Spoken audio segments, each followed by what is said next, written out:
नमस्कार मंडळी. आज आपण इथे जेवणाची चव वाढवणारी खमंग अगदी चटपटीत टोमॅटो आणि काकडीची कोशिंबीर केलेली आहे. अतिशय चविष्ट अशी होते. त्यासाठी इथे मी 1 टोमॅटो आणि 1 काकडी घेतलेली आहे. काकडी आणि टोमॅटो स्वच्छ धुवून घ्यायचेत पहिल्यांदा. काकडीची सगळी सालं इथे काढून घ्यायची. आपल्या चॅनलवरती कोशिंबीरच्या खूप अशा रेसिपी आहेत. मी डिस्क्रिप्शनमध्ये तुम्हाला लिंक देते. नक्की चेक करा. आता की नाही काकडीची सगळी सालं काढून घेतलेली आहेत आणि काकडी आता ना दोन्ही बाजूला जो भाग असतो ना, तो चिरून घ्यायचा आहे आपल्याला पहिल्यांदा. काकडी कडू आहे का ते चेक करायचे तोंडामध्ये घालून आणि त्यानंतर ही काकडी अशी कोचून घ्यायची आहे. विळीवरती मी इथे काकडी कोचून घेते.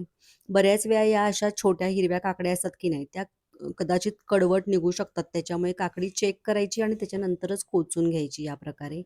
आता काकडी पूर्णपणे आपली झालेली आहे कोचून. त्यानंतर मी इथे टोमॅटोसुद्धा चिरायला घेतला. टोमॅटोसुद्धा आपल्याला इथे चिरून घ्यायचा आहे. आपण काकडी आणि टोमॅटोची मिक्स अशी कोशिंबीर करतो. ही चवीला अप्रतिम अशी लागते.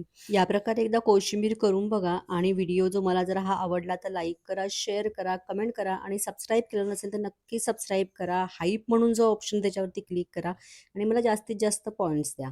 काकडी, टोमॅटो आता व्यवस्थित चिरून झालेले आहेत आणि आता आपल्याला हे की नाही एकत्र करायचे आहेत. त्याच्यामुळे एक दुसरा मिक्सिंग बाउल घेतलेला आहे आणि त्याच्यामध्ये पहिल्यांदा काकडी आणि टोमॅटो दोन्ही एकत्र करून घेतलेत. यामध्ये बारीक चिरलेली कोथिंबीर घातलेली आहे. चवीनुसार ह्याच्यामध्ये मीठ घालायचं. 1 छोटा चमचा ह्याच्यात साखर घातली आहे. त्याचबरोबर 2 मोठे चमचे याच्यामध्ये भाजलेल्या शेंगदाण्याचा कूट घालायचा. त्याचबरोबर इथे भिजवलेली 1 चमचा मी डाळ घातली. ऑप्शनल आहे, तुम्ही नाही घातली तरी सुद्धा चालू शकतं. त्यानंतर हे सगळं मिक्स करायचं. श्रावणामध्ये आपण जिवतीची पूजा करतो त्यावेळेला जेव्हा कोशिंबीर नैवेद्यामध्ये दाखवतात, त्यावेळेला ह्याच्यामध्ये हरभऱ्याची डाळ आवर्जून घातली जाते. आता हे सगळं मिक्स करून घेतलेलं आहे. ह्याला खमंग अशी फोडणी घालायची किंवा जर तुम्ही फोडणी तुम्हाला आवडत नसेल तर तुम्ही स्किप करू शकता. वेट लॉससाठी तुम्ही कोशिंबीर करणार असेल तर अशीच सुद्धा घेऊ शकता.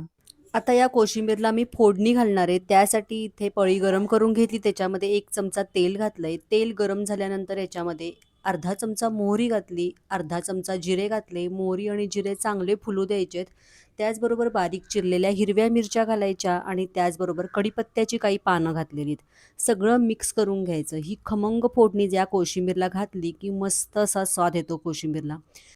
त्यानंतर ह्याच्यामध्ये अर्धा चमचा मी हिंग घातलेला आहे. हिंग थोडा जास्त घालायचा म्हणजे कोशिंबीरला चव छान येते. हळद घातलेली आहे. सगळं इथे मिक्स करून घेतलेलं आहे आणि मस्त चरचरीत अशी खमंग फोडणीही झालेली आहे. मस्त असा वास सुटलेला आहे. आता इथे गॅस मी बंद केलेला आहे आणि आपण आता ही कोशिंबीरवरती सगळी फोडणी घालून घ्यायची. सगळी फोडणी मी ते कोशिंबीरवर घालून घेतलेली आहे आणि आपण ही सगळी कोशिंबीर आता एकत्र मिक्स करायची. फोडणी पूर्णपणे या कोशिंबीरला व्यवस्थित लागायला पाहिजे. सगळं आता इथे मिक्स करून घेतलेलं आहे. मस्त आपली ही खमंग अशी टोमॅटो आणि काकडीची कोशिंबीर तयार झालेली आहे. व्हिडिओ कसा वाटला नक्की मला कमेंट करून सांगा आणि आवडला असेल तर लाईक, शेअर, सबस्क्राईब करा. फेसबुकवर माझा हा व्हिडिओ बघत असाल तर लाईक, शेअर आणि फॉलो करायला विसरू नका. पुन्हा भेटूया अशाच साध्या सोप्या पटकन होणाऱ्या रेसिपीबरोबर.